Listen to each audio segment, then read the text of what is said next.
Hello how you कसे आहात and welcome back to our series जिथे आपण प्रदूषण या घटकांबद्दल बोलत आहोत. तुम्हाला सर्वांना मी सांगितलं की basically climate change, global warming या सर्व घटकांना कुठे ना कुठे जाऊन प्रदूषण ही एक मोठी समस्या बेसिकली बिघडवत आहे. आणि या समस्येचा निपटारा कसा करू शकतो या संदर्भामध्ये आपण चर्चा करत आहोत. मागच्या भागापासून आपण एक नवीन सिरीज चालू केली, दॅट इज सर्व समस्यांचे मूळ प्रदूषण. आणि आज आपण सेकंड भागामध्ये बघणार आहोत की जल प्रदूषण काय असतं. आता लक्षात घ्यायचे, मी तुम्हाला त्या दिवशी पण एक्सप्लेन केलं की प्रदूषण हा घटक ज्या वेळेला आपण डिस्कस करतो त्यावेळेला मी तुम्हाला स्पेसिफिकली म्हटलेलं होतं की कोणतीही गोष्ट ज्या वेळेला त्याच्या सामान्य प्रमाणापेक्षा जास्त असते त्यावेळेला आपण त्या घटकाला प्रदूषक ह्या नावाने ओळखतो. म्हणजे काय, तर राजस्थानमध्ये वाळूचं असणं हे नॉट ॲबनॉर्मल. ठीक आहे, it is very normal there वाळू असणं किंवा वाऱ्यामध्ये रेती असणं, हवेमध्ये रेती असणं वगैरे सगळं नॉर्मल आहे. ठीक आहे, मग अशा वेळेला समजा राजस्थानमध्ये धुळीचं वादळ आलं तर ते प्रदूषक नाही समजलं जाणार. परंतु तेच धुळीचं वादळ जर हिमाचल प्रदेशमध्ये आलं तर ॲब्सल्युटली सामान्य परिस्थितीमध्ये अशा ठिकाणी धूळ ही फारशी प्रेव्हलेंट आहे. ठीक आहे, या ठिकाणी फारशी धूळ बघायला मिळत नाही कारण की मोस्ट ऑफ दी पार्ट हिरवाईने व्यापलेला आहे. आणि हिरवळ बेसिकली पाणी होल्ड करून ठेवत असल्यामुळे काय होतं की अशा ठिकाणी धुळीचं वातावरणामध्ये जाणं इज नॉट समथिंग नॉर्मल. ठीक आहे, तर मग अशा वेळेला समजा राजस्थानमधली धूळ हिमाचल प्रदेशमध्ये गेली तर त्याला आपण धुळीचं वादळ किंवा बेसिकली प्रदूषक ह्या नावाने ओळखू शकतो. आता इथं तुम्हाला एक गोष्ट सांगायची म्हणजे काय, तर आता आपण ही वायू प्रदूषणाच्या बाबतीमध्ये म्हटलं, आता जल प्रदूषणाच्या बाबतीमध्ये सुद्धा ही गोष्ट जी आहे ती लागू पडते. म्हणजे काय, तर बेसिकली पहिली गोष्ट महत्वाची, पाणी इज H2O. परंतु पाणी कधीच प्युरेस्ट फॉर्ममध्ये फारसं मिळत नाही unless and until it is treated water. ठीक आहे, म्हणजे तुम्हाला जर हॉस्पिटलमध्ये बघितलं असेल तर यू गेट अ प्रॉपर, ज्याला आपण म्हणतो ट्रीटेड वॉटर. ओके, ज्याच्यामध्ये मिनरल कंटेंट नसतो, बाकी काहीच नसतं, it is purest form of water. ठीक आहे, आता लक्षात ठेवायचं आहे की पाणी ही एक इट्स लाईक की it is a major component. आणि ह्या पाण्यामध्ये क्षारांचं असणं, या पाण्यामध्ये खनिजांचं असणं, या पाण्यामध्ये धूळ माती यांचे कण असणं it is absolutely normal. Okay, म्हणजे एखाद्या पुराच्या परिस्थितीमध्ये पाणी गढूळ होणं is not a abnormal thing, it is absolutely normal thing. कारण की हीच गढूळपणा जो आहे तो पुढे जाऊन मैदानं तयार करणार आहे. परंतु इथं प्रॉब्लेम कधी होतो की या पाण्यासोबत, ह्या पाण्याच्या मिश्रणासोबत आपण ज्या वेळेला जमिनीवरनं, घरामधून, इंडस्ट्रीमधून, रस्त्यावरून, पावसाच्या माध्यमातून पाण्यामध्ये पल्युटन्स ॲड करतो. म्हणजे काय, तर बेसिकली जमिनीवरून पाणी वाहून जाताना तिने माती, गाळ आणि क्षार हे नेणं ऑब्वियस आहे. परंतु या क्षार, माती आणि धूळ काय असेल ते त्याच्यासोबत ह्या पाण्यामध्ये केमिकल्सचं घुसणं, हवेमधल्या विषारी वायूंचं घुसणं, पाण्याचं ॲसिडिफिकेशन होणं इज बेसिकली ॲबनॉर्मल. आता हे का होतं याच संदर्भामध्ये आपण चर्चा करणार आहोत. ऑब्वियसली लक्षात ठेवायचं आहे की जलप्रदूषणाची समस्या जी आहे ती पण, पुन्हा लक्षात घ्यायचे, ती पण ग्लोबल आहे. म्हणजे काय, तर बेसिकली तुम्ही आपल्या घरचं पाणी गढूळ केलं म्हणजे त्याचा परिणाम युरोप वगैरे कंट्रीजला होणार नाही, कारण की मी इकडे केलेलं आहे. ते लक्षात ठेवायचं आहे. At the end unless and until तुमचं इनलँड ड्रेनेज आहे, ॲट दी एंड सगळं पाणी एकाच महासागरामध्ये डंप होतं किंवा एकाच सागरामध्ये डंप होतं, जे पाणी कंटिन्युअसली सर्क्युलेट होत राहणार आहे. ठीक आहे, म्हणजे काय, तर बेसिकली तुम्ही करा, त्यांनी करा, कोणीही करा, पाणी शेवटी महासागरांमध्येच जातं आणि या महासागराचं पाणी कंटिन्युअसली सर्क्युलेट होत राहतं. म्हणजे तुम्ही केलेले प्रदूषण सुद्धा इतर गोष्टींना अफेक्ट जे आहे ते करू शकतं. लाईक एअर पोल्युशन, मी तुम्हाला म्हटली होती ना की एअर पोल्युशनच्या बाबतीमध्ये जोपर्यंत ग्लोबल इनिशिएटिव्ह घेतला जात नाही तोपर्यंत कोणतीच गोष्ट सॉल्व्ह होणार आहे. सिमिलर वॉटर पोल्युशनच्या बाबतीमध्ये जोपर्यंत ग्लोबल इनिशिएटिव्ह घेतला जात नाही तोपर्यंत कोणतीच समस्या जी आहे ती सॉल्व्ह होणार नाही. आता मी तुम्हाला म्हटली की हानिकारक रसायनं, सूक्ष्म जंतू, कचरा, प्लास्टिक या सगळ्यांमुळे पाण्याची गुणवत्ता कमी होते आणि त्याचा परिणाम मानव, प्राणी आणि वनस्पतींवर होतो आणि बेसिकली कुठे ना कुठे शारीरिक समस्या, नैसर्गिक समस्या तयार होतात. त्याला आपण जलप्रदूषण ह्या नावाने ओळखतो. आता जलप्रदूषण कुठून येतं, ठीक आहे, किंवा हे प्रदूषक कुठे येतात या संदर्भामध्ये आपण 2 सोर्सेस जे आहे ते पॉइंट आउट करतो. पहिलं आहे that is point source pollutant. ठीक आहे. आता पॉइंट सोर्स पोल्युटंट म्हणजे काय, तर आता समजा एखाद्या पाण्यामध्ये तुम्हाला ए स्वरूपाचं खनिज मिळत आहे. ठीक आहे. एखाद्या पाण्यामध्ये ए स्वरूपाचं पोल्युटंट जे आहे हे मिळत आहे आणि आता तुम्हाला माहिती आहे की हे ए स्वरूपाचं पोल्युटंट जे आहे ते कुठून येत आहे. लाईक फॅक्टरीमधून येत आहे, एखाद्या वॉटर ट्रीटमेंट प्लांटमधून येत आहे किंवा मग एखाद्या ॲनिमल फीडमधून होत आहे. म्हणजे तुम्हाला ज्या वेळेला सोर्स माहीत असतं त्याला आपण पॉइंट सोर्स पोल्युटंट या नावाने ओळखतो. म्हणजे हे पोल्युटंट कुठून येत आहे हे तुम्हाला माहिती आहे. परंतु आपल्याला समस्या पॉइंट सोर्सेस पेक्षा नॉन पॉइंट सोर्सेस जे आहे ते जास्त तयार करतात. म्हणजे काय, ते इथे लक्षात ठेवायचे की what is this non point sources. हे तयार होतात ते म्हणजे तुमच्या रन ऑफ वॉटरवरनं. आता रन ऑफ वॉटर म्हणजे काय, तर नदीला पूर आला किंवा शहरी भागामध्ये पूर आला, शेताला तुम्ही मोकाट सिंचनातून पाणी दिलं किंवा मग बेसिकली गावातील घरांची जी ड्रेनेज आहे जी प्रॉपरली प्लॅन नाही आहे, ठीक आहे, अशा ठिकाणाहून ज्या वेळेला पाणी येतं. आता त्याच्यामध्ये ए बी सी डी असे वेगवेगळे पोल्युटंट असतात. आता तुम्ही सांगू शकतात का की यातलं बी कुठून आलंय, सी कुठून आलंय, डी कुठून आलंय? नाही, कारण की ते बेसिकली पूर्ण लॉटमध्ये आलेलं आहे. ते स्पेसिफिकली तुम्हाला सगळीकडे बघायला मिळू शकतं. So you cannot target one source for it. त्याला आपण नॉन पॉइंट सोर्सेस म्हणतो. याच्यामध्ये बऱ्याचदा खते पाण्यासोबत वाहून येतात, बऱ्याचदा शहरी भागांमध्ये प्लास्टिक असतं किंवा इवन जनावरांचं मलमूत्र असतं, ते सगळं वाहून येत असतं आणि बेसिकली ह्या संदर्भामध्ये तुम्हाला कोणत्याही पद्धतीचं ज्याला म्हणतात की सोर्स ट्रॅकिंग ही ह्या ठिकाणी शक्य नसते. Non point sources are the most harmful for aquatic ecosystem. कारण की सोर्स पोल्युटंट ज्या ठिकाणी येतात किंवा ज्या सोर्स पॉईंट ज्याला आपण म्हणतो की तुम्हाला माहीत असतो त्यावेळेला त्याच्यावर कारवाई करून किंवा त्यावर काहीतरी नियंत्रण करून आपण ते अचीव करू शकतो. परंतु run off is most crucial to handle. ठीक आहे. मग आता आपण कशा पद्धतीचं रन ऑफ मधून पोल्युशन पाठवतो हे पण लक्षात घ्यायचं आहे. पहिलं आहे पृष्ठीय प्रदूषण. म्हणजे काय, तर जमिनीवरती कचरा टाकणं, जमिनीवरती वेगवेगळी खतं टाकणं, जमिनीवरती वेगवेगळे केमिकल फवारणं किंवा जमिनीवरती कोणत्याही पद्धतीचं प्रदूषण तयार करणं आणि त्याच्यामध्ये पाणी जाऊन साठणं आणि पाण्याचं वाहून जाणं, यातून पृष्ठीय पोल्युटंट जे आहे, पोल्युशन जे आहे ते होत असतं. आता लक्षात घ्यायचे की पाण्याची ज्याला आपण म्हणतो की टेंडन्सी काय असते की पाण्याला जिथून जागा मिळते तिथं ते मुरत राहतं. मुरत ते ग्राउंड वॉटर टेबल वाढवतं. या ग्राउंड वॉटर टेबलमध्ये वरचं जे पोल्युटंट असतात ते पण आतमध्ये जाऊन सिक्रेट होत राहतात आणि बेसिकली ते ग्राउंड वॉटरला पोल्यूट करण्याचं काम करतात.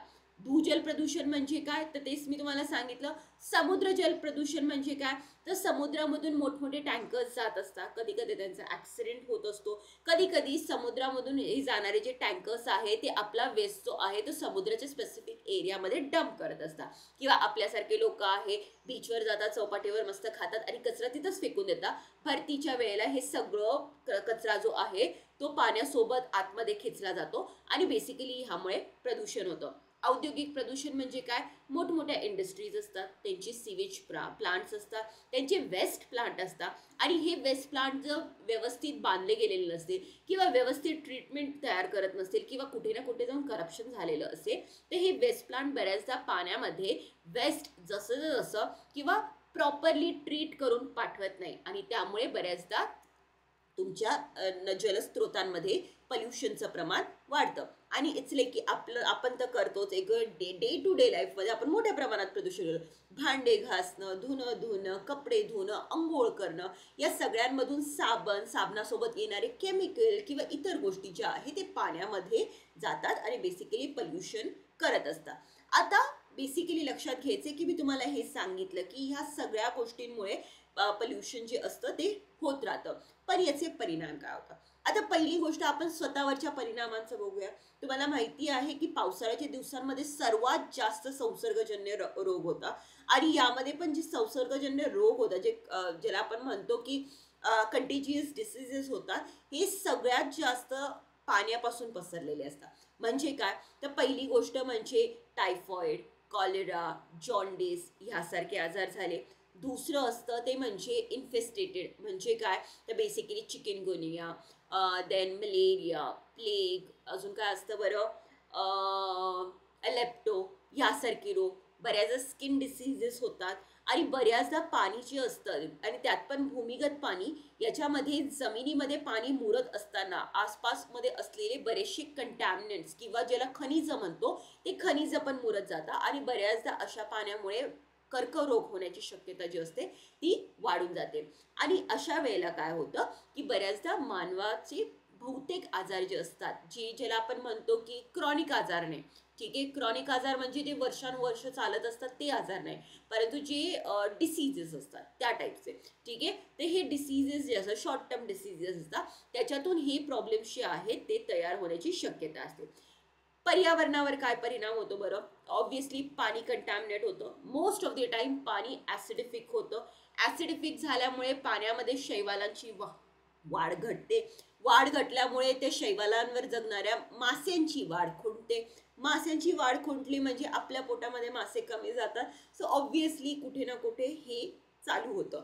आता हे जर समुद्रामध्ये झालं तर त्याच्यामुळे एक मोठी फूड चेन डिस्ट्रॉय होण्याची शक्यता असते. ॲज वेल ॲज लक्षात ठेवायचं आहे की शेतामधून ज्या वेळेला पाणी वाहत वाहत येतं त्यावेळेला शेतामध्ये वापरले जाणारे मोस्ट ऑफ दी फॉस्फरस युक्त खते किंवा नायट्रोजन युक्त खते हे पाण्यामध्ये शैवालांच्या वाढीसाठी जास्त प्रमोट करतात.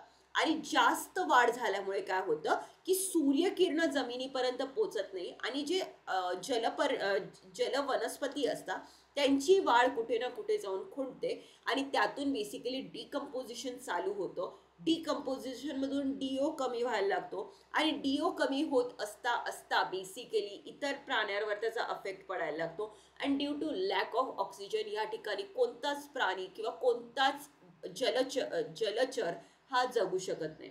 युट्रिफिकेशन हा आजच्या घडीला होणारा सर्वात मोठा नॉन पॉइंट सोर्स पोल्युटंटचा प्रकार आहे. कारण की तुम्हाला माहित नाही कोणी NPK वापरले, बेसिकली सगळेच वापरत आहे, ठीक आहे. तर बेसिकली अशासाठी चर खोदणं हे खूप महत्त्वाचं असतं. तुमच्यापैकी जे लोक शेती करत असणार त्यांना माहिती असणार आहे की छोटे छोटे सरी खोदणे किंवा सरी वरंबा पद्धत आहे. बेसिकली पाण्याचा स्लोप कुठून आहे त्यावरनी बेसिकली ट्रेंचेस खोदले जातात किंवा बांध बांधले जातात. अशा पद्धतीच्या गोष्टी करणं हे खूप गरजेचं आहे. परंतु तुम्हाला माहिती आहे की बरेचसे लोक आळशी शेतकरी असतात तर ते लोक करत नाही, तर त्याच्यामुळे बऱ्याचदा रनऑफमध्ये हे खनिज ही खतं वाया जातात ॲक्च्युली. ओके, इथे की नुकसान शेतकऱ्याला पण होतं आणि जल पर्यावरणाला पण होतं. मग यासाठी आपण काय करावं बरं? तर पहिली गोष्ट म्हणजे जलशुद्धीकरण यंत्रणा बसवणे, ज्याच्यामुळे बेसिकली पाणी ज्या वेळेला मेन सोर्समध्ये टाकलं जाणार आहे त्यावेळेला ते प्रॉपर फिल्टर होऊन गेलं पाहिजे. दुसरं महत्त्वाचं म्हणजे ज्या वेळेला पिण्यासाठी पाणी येत आहे ते पण 2 वे 3 वे 2 टियर 3 टियर अशा प्रोसेसने बेसिकली फिल्टर होऊन आलं पाहिजे, ज्याच्यामुळे ही पाणी जे आहे हे कोणत्याही पद्धतीने आरोग्याच्या समस्या तयार करणारी. तुमच्यापैकी जर कोणी मुंबई पुणे वगैरे भागामध्ये राहत असाल तर तुम्हाला माहिती आहे की या ठिकाणी वॉटर ट्रीटमेंट प्लांट हे इतके पॉवरफुल आहे की त्याचं पाणी डिरेक्टली तुम्ही नळातून पिलं ना, इट्स लाईक की तुम्ही कोणत्याही एखाद्या छोट्याशा हटमध्ये जाऊन चहा आणि पाणी प्या किंवा एखाद्या प्रॉपर हॉटेलमध्ये जाऊन चहा आणि पाणी प्या. बेसिकली पाण्याची क्वालिटी ही चांगल्या दर्जाची असते. घरेलू सांडपाणी प्रक्रिया करणे हे पण गरजेचं आहे. पाणी कमीत कमी वापरणं. आपल्याकडच्या बाया ज्या असतात ते कंटिन्यू नळ चालू करतात, पाणी वाहतच जातं, ते करू नका. प्लास्टिकच्या कचऱ्यावर बंदी घालणं. बेसिकली प्लास्टिक क्लॉगिंगचं काम करतं आणि क्लॉग झालेल्या गोष्टीमध्ये पाणी हे बॅकवर्ड वाहत असल्यामुळे बऱ्याचदा आसपासचा कचरा सुद्धा पुन्हा खेचून घेतं आणि त्यामुळे पाणी जास्त कंटॅमिनेट होतं. ॲज वेल ॲज लोकांना जोपर्यंत तुम्ही जागरूक करणार नाही तोपर्यंत ह्यापैकी काहीच होणार नाही. तुम्हाला म्हटली नाही, it always starts from you. तर तुम्हाला करणं हे खूप गरजेचं आहे आणि ह्यासाठी सरकार वेगवेगळे कार्यक्रम राबवत असते, लाईक नमामि गंगे किंवा इवन तुम्हाला माहिती आहे मिशन चंद्रभागा पण राबवण्यात आलेलं होतं. आणि ह्यातून काय केलं गेलेलं आहे की जमिनीमधला गाळ काढून टाकणं किंवा मग बेसिकली प्रदूषण होऊ नये ह्यासाठी वेगवेगळे टार्गेट करणं, यासाठी वेगवेगळे प्रोग्राम्स जे आहेत ते आपण राबवण्याचा प्रयत्न करतो. कायदे कोणते कोणते आहे जलप्रदूषण रोखण्यासाठी? तर ऑब्व्हियसली जलप्रदूषण प्रतिबंध आणि नियंत्रण अधिनियम 1974, देन पर्यावरण संरक्षण अधिनियम 1986, नमामि गंगे योजना जी 2014 साली चालू झालेली आहे, राष्ट्रीय जल मिशन जी जलसंवर्धन आणि शाश्वत जल वापरासाठी आहे, आणि अमृत योजना जी शहरी भागातील सुएज सिस्टीम आणि ड्रिंकिंग वॉटर सप्लायसाठी सुधारणा करण्यासाठी आपण राबवत आहोत. सध्याच्या स्थितीमध्ये काय लक्षात घ्यायचे की देशातील 70% पाण्याचे स्रोत जे आहे ते कोणत्या ना कोणत्या प्रकारे दूषित आहे. अनेक नद्या जैविकदृष्ट्या मृतवत होत चाललेले आहे. म्हणजे काय तर पोल्युशनचं प्रमाण इतकं जास्त आहे की त्यातला DO कमी होऊन गेलेला आहे आणि DO कमी झाल्यामुळे तिथल्या माशांना किंवा तिथल्या वनस्पतींना प्रॉपर ऑक्सिजन मिळत नाही किंवा बेसिकली डिकम्पोज होण्यासाठी सुद्धा प्रॉपर ऑक्सिजन मिळत नाही आणि अशा वेळेला हे पाणी पुढे जाऊन डेड वॉटर होण्याची शक्यता आहे. याच्यामध्ये यमुना, साबरमती ह्यासारख्या नद्या आहेत. शुद्ध पाण्याची गरज वाढत असताना बेसिकली आपण पाणी खूप घाण करून ठेवत आहोत. तुम्हाला माहिती आहे की 2026 साली आय गेस नाशिकमध्ये कुंभमेळा भरणार आहे आणि कुंभमेळ्याच्या वेळेला तुम्ही लिटरली पाण्यामध्ये डिप घेता आणि हे पाणी इतकं घाण असतं की याच्याने तुम्हाला स्किन डिसीजेस होण्याची शक्यता असते किंवा ह्यातून तुम्हाला वेगवेगळे आजारी होतात. परंतु काय आहे ना की आपल्याकडे नद्यांना कुठे ना कुठे जाऊन धार्मिक दर्जा देण्यात आलेला आहे आणि या धार्मिक दर्जाच्या बेसिकली प्रपोकेशनसाठी आपण बऱ्याचदा ह्या नद्यांमध्ये तेलयुक्त दिवे टाकतो, ओके, किंवा मग बेसिकली फुलांचा कचरा, निर्माल्य वगैरे टाकतो आणि यामुळे प्रदूषण जास्त वाढतं. तर तुम्ही कोणत्याही पद्धतीने नदीचं पूजन नाही करत आहे, बेसिकली नदीला हार्म करत आहे. परंतु ही गोष्ट लोकांनी जाणून घेणं खूप गरजेचं आहे आणि ग्रामीण भागामध्ये तर सांडपाण्यासारखी तर काही गोष्ट नसतेच. बेसिकली छोट्या छोट्या चाऱ्या खोदलेल्या असतात, एका कोपऱ्याला जाऊन हे सगळं पाणी साचतं आणि तिकडे सगळे पेग्स वगैरे जे असतात ते कचरा वगैरे, उकिरडा म्हणतात त्याला, ठीक आहे, अशा उकिरड्याला ते आणखीन घाण करण्याचं काम जे असतं ते करत असतं. म्हणजे काय तर बेसिकली कुठे ना कुठे आपल्यापासून सुरुवात करणं गरजेचं आहे. छोट्या छोट्या गोष्टी कराव्या. तुम्हाला म्हटली ना की मागच्या वेळेला एअर पोल्युशन कमी करण्यासाठी तुम्ही काय करू शकतात, मी तुम्हाला म्हटली होती. तर मी तुम्हाला साधी गोष्ट सांगितली होती की एअर पोल्युशन कमी करायचं असेल तर बेसिकली तुम्ही फॅनचा वापर कमी करा, तुम्ही AC चा वापर कमी करा, नको तेव्हा तुम्ही लाईट चालू नका ठेवू. आता तुम्ही म्हणाल की लाईटचा, फॅनचा आणि एअर पोल्युशनचा काय संबंध आहे? कारण की आपल्याकडची मोस्ट ऑफ दी ऊर्जा जी आहे, ऑलमोस्ट 60 ते 70% ऊर्जा ही थर्मलपासून येते, ठीक आहे. आणि थर्मल तुम्हाला वीज पुरवठा करण्यासाठी बेसिकली इतका कोळसा जाळावा लागतो आहे. तर हा वापर जर तुम्ही कमी केला तर बेसिकली ऑब्व्हियसली विजेची रिक्वायरमेंट ही कमी राहील आणि विजेची रिक्वायरमेंट कमी राहील तर त्या पद्धतीने विजेची निर्मिती पण हळूहळू का होईना बेसिकली ज्याला आपण म्हणतो की ओव्हर क्लाउड तयार करणार नाही, ठीक आहे. सो ह्यासारख्या गोष्टी करणं खूप गरजेचं आहे. स्टार्ट फ्रॉम युअर सेल्फ आणि डेफिनेटली आपण कुठे ना कुठे जाऊन या गोष्टी अचीव करू शकू, ठीक आहे. सगळ्यांना माहिती आहे आपली राज्यसेवा 2025ची यशोदय 5.0 बॅच जी आहे ती रिसेंटली चालू झालेली आहे. तर तुम्हाला ही बॅच परचेस करण्यामध्ये इंटरेस्ट असेल तर you can always contact me on 9167579923. या बॅचमध्ये एव्हरीथिंग इज इन्क्लुडेड. बेसिकली लक्षात ठेवायचं की याच्यामध्ये तुम्हाला नोट्स दिले जाणार आहे. इथे तुम्हाला फॅकल्टी जितकं कन्सेप्ट क्लिअर करून देऊ शकते तेवढं कन्सेप्ट क्लिअर करून दिली जाणार आहे. ॲज वेल एज तुम्हाला कोणत्याही पद्धतीची मेंटॉरच्या गायडन्सची गरज पडणार आहे तर प्रत्येक विद्यार्थ्याला एक मेंटॉर अलॉट केला जाणार आहे. ॲज वेल ॲज डिस्क्रिप्टिव्ह पॅटर्नसाठी तुमच्याकडनं जास्तीत जास्त आन्सर रायटिंगची प्रॅक्टिस कशी करून घेतली जाईल या संदर्भामध्ये सुद्धा आपण चर्चा करणार आहोत. सो डेफिनेटली ही बॅच परचेस करण्यामध्ये कोणाला इंटरेस्ट असेल तर नक्की या नंबरवर संपर्क साधा. मी जास्तीत जास्त डिस्काउंट देण्याचा प्रयत्न करेल, ठीक आहे. आणि ज्यांना EMI फॅसिलिटी थ्रू घ्यायची आहे त्यांनी नक्की नक्की सांगा. सो आपण तसे प्रोव्हिजन पण करूया. ठीक आहे. MPSC कंबाईन ग्रुप बी, ग्रुप सी ॲज वेल एज NCERT आणि आपल्याकडे इतरही अनेक बॅचेस आहेत. जर तुम्हाला या बॅचेस परचेस करायचे असेल तर तुम्ही खाली डिस्क्रिप्शनमध्ये ज्या लिंक्स दिलेल्या आहेत त्या लिंक्सवर क्लिक करा आणि use my coupon code Poonam Pawar to get a maximum discount benefit.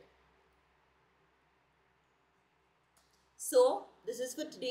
पुढच्या सेशनला आपण आणखीन एका प्रदूषणाबद्दल चर्चा करणार आहोत. आपण दररोज संध्याकाळी 7 वाजता भेटत असतो यूट्यूबवर, जिथे आपण वेगवेगळे टॉपिक डिस्कस करत असतो आणि वेगवेगळ्या टॉपिकवर प्रश्न उत्तर जे आहे ते घेत असतो. So I see you guys soon. Till then, bye bye.